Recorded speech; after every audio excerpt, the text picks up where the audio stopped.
Our scripture reading is from the book of Mark, the 16th chapter, verses 1 through 8. When the Sabbath was over, Mary Magdalene and Mary the mother of James and Salome bought spices so that they might go and anoint him.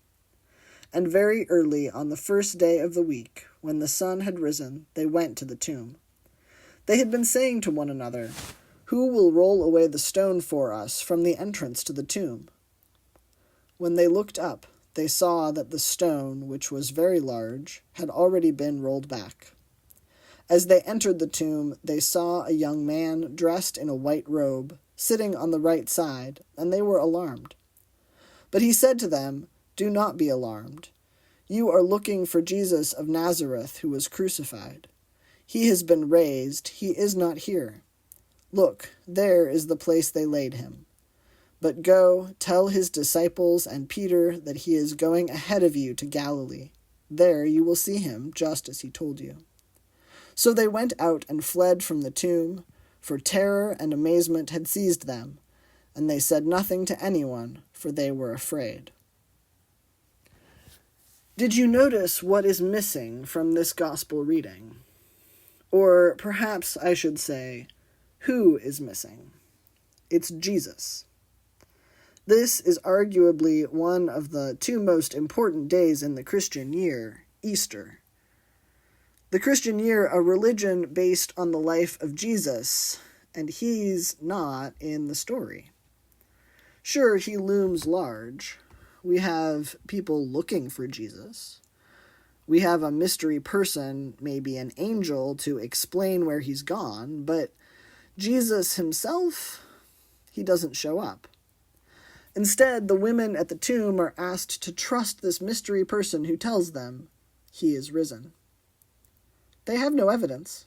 Jesus doesn't appear to any of them, offer to let them put their hand in his side as proof of his wounds, or remind them of shared experiences.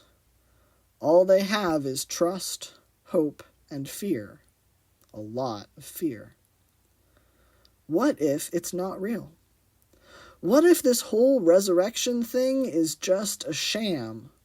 What if Jesus' death was for nothing? What if God doesn't really exist after all? What if I imagined it all?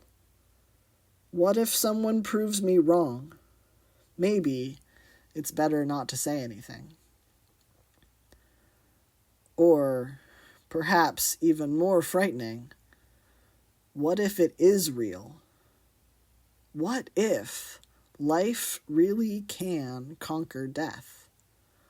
All the things we thought we knew about how the world works, what if those can be transformed? What will be the cost of following a spiritual leader who's supposed to be dead? What will be the cost of believing without evidence? What will happen if we follow in the path of resurrection? The early readers and hearers of Mark knew what could happen. As this book was being recorded, Roman occupation was cracking down on Jerusalem. The temple, the holiest of Jewish sites, was being destroyed. Judaism and Christianity were only beginning to separate into two religions. Christians could get kicked out of their synagogues, even out of their families. They faced persecution from the Roman Empire. Their life, their community, their livelihood could be on the line. It was unclear whether the movement following Jesus would survive. If you opened up a Bible and looked at what surrounds this scripture reading, you don't have to, but if hypothetically you did, you would see that the book of Mark has three endings. The earliest manuscripts of Mark end here, with fear and silence. Later versions of Mark, depending on which community they come from, have one of two longer endings that give a more hopeful note. The book of Mark was also the first gospel in our Bibles to be written. So, when the earliest Christians read or heard the story of Jesus, the whole story ended where our scripture ends today. Scholars have several different theories about why the gospel writer might have chosen to do this. One theory is that it was an ending the people could relate to. Of course they, living under occupation, would be afraid. Of course they would want to tell no one. Today, March 31st, is Transgender Day of Visibility. This was started around 2010 as a reaction to the overwhelmingly negative and violent portrayals of transgender people in media and news. The founders of Transgender Day of Visibility wanted to highlight the actual lives of trans people, not just trans people's deaths, not just as tropes in sitcoms, but as humans living diverse and interesting lives. And every year, Transgender Day of Visibility brings up the question of safety and fear. Many transgender people are not visible or openly trans, often because they can't safely do so. They could get kicked out of their faith communities or out of their families. They might face persecution from their government. Their life, their community, their livelihood could be on the line. I am non-binary transgender, so this is an experience that I know firsthand. It was about 3 years between when I first began to come out to friends and family, and when I came out publicly and in my professional life. I hesitated for years because I worried about how my identity would impact my job prospects. I did not want to create a rift in my extended family. I did not want to deal with having to educate an entire human resources department about gender transition. For a long time, I said nothing to anyone, for I was afraid. But this experience is not particular to first century Christians or to 21st century transgender folks.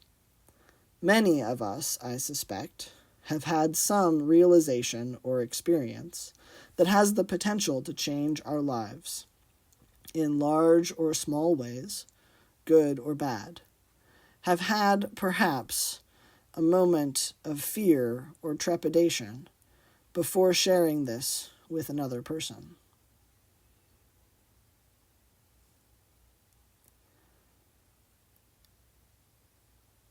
Take a moment to think about your own fears. Where are you afraid of being proven wrong? What uncertain future frightens you? What has so much potential that it scares you?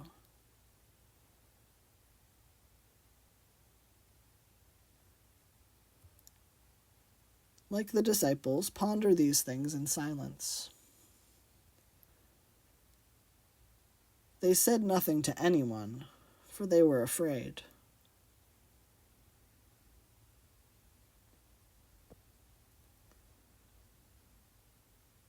And yet, friends, fear is real, but it is not the end of this story. See, our scripture reading says that the women said nothing to anyone, but eventually they did tell someone. If someone hadn't blabbed at some point, the writer of Mark wouldn't have had a story to tell. Something broke through their silence. I think back again to my own story of gender transition. During those 3 years before I came out publicly, I repeatedly asked myself the question, is this enough? Is it enough for me to know, but not to tell anyone else? It was not. Is it enough for my closest friends to know, but not my work colleagues? It was not. Is it enough for this colleague to know, but no others? It was not. I could not live with the truth of myself hidden. Once I had recognized the fullness of who I was created to be, I could not, in the end, keep silent, no matter how great the fear. And I wonder if Mary and Salome asked themselves a similar question. can we keep this to ourselves? Is it enough for just us three to know what we saw? Is it enough for us to just tell Peter who the mysterious man called by name? Is it enough for just the 12 disciples to know, those who were closest to Jesus? Perhaps they will understand, even if no one else does. Eventually, the answer was no, it is not enough. The good news spread. It could not be hidden for long. If Mark, the earliest gospel, tells us something about the earliest Christians' fear, then maybe we can look to John for a message of hope.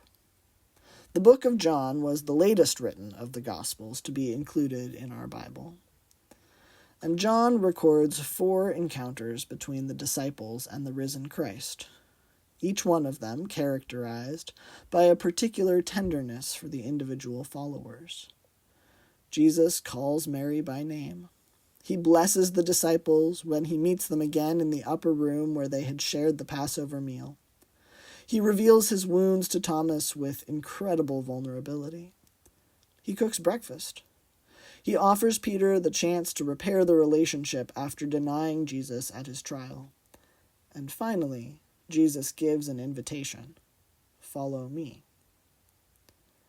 With the news of Jesus' resurrection, the disciples had a decision to make. They could stay with the way things were, letting fear keep them silent. Or they could follow the risen Christ, a completely uncertain future with great promise. Today, which will you choose? Will fear of the future keep you huddled in the quiet? Or will you be open to what can come when we recognize the unexpected workings of the Spirit? Because who knows what will happen if we follow in the path of resurrection.